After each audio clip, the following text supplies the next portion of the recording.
சட்னி அரைச்சா மசாலா அரைக்க முடியல, மசாலா அரைச்சா மஞ்சள் அரைக்க முடியல, ஒவ்வொன்னுக்கும் தனி மிக்சரா வாங்க முடியும்? வேண்டாம், அல்ட்ரா சாய்ஸ் ப்ரோ இருக்கே, இந்தியாவின் அதிவேக 1000 வாட்ஸ் மிக்சர் கிரைண்டர், வினாடிகளில் கல்லையும் கரைக்கும். ஒரு சாய்ஸ் ப்ரோ போதும். இனி எதையும் அரைக்கலாம், அதை ஃபாஸ்டா அரைக்கலாம்.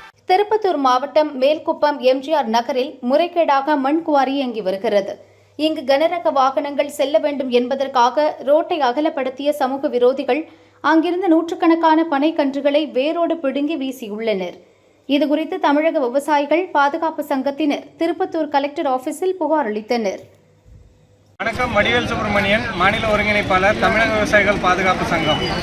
பனைமரம் தமிழ்நாட்டின் மாநில மரம். அதனால் பனைமரங்களோட எண்ணிக்கை குறைவாக இருக்கிறதால பனைமரங்களின் எண்ணிக்கையை அதிகப்படுத்துறதுக்காக தமிழக அரசு கடந்த வருடம் 1 கோடி பனை விதைகள் நட்டாங்க. இந்த வருடம் 6 கோடி பனை நடுவதற்கு இலக்கு நிர்ணயம் செய்து கடந்த ஒரு மாதமாக இரவு பகல் அரசாங்கத்தின் அனைத்து துறைகளும், சமூக ஆர்வலர்களும், தொண்டு நிறுவனங்களும் எல்லோரும் இணைந்து 6 கோடி பனை விதைகள் நட்டிருந்தாங்க.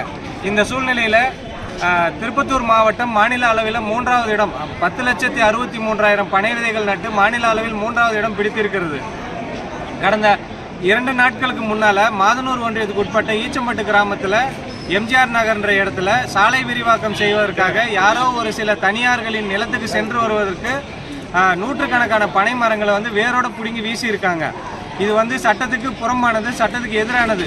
பனை மரங்களை வெட்டினால் 2 ஆண்டுகள் கடும் தண்டனை என்று தமிழக அரசு அதிகாரப்பூர்வமாக அறிவித்திருந்தும் கூட எந்த பயமும் இல்லாமல் இந்த படுபாதக செயலை செய்திருக்கிறார்கள். அதனால் உடனடியாக அவர்கள் மேலே வழக்கு பதிவு செய்து நடவடிக்கை எடுக்க வேண்டும்.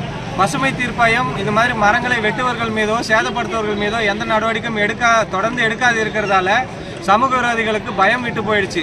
அதனால் மாவட்ட ஆட்சியரை நேரடியாக சந்தித்து பனை மரங்களை வெட்டுபவர்கள் மீதும் பசுமையான மரங்களை வெட்டுபவர்கள் மீதும் கடுமையான நடவடிக்கை எடுக்கணும்னு கேட்டுக்கிறதுக்காக இன்றைக்கி நாங்கள் வந்திருக்கோம்.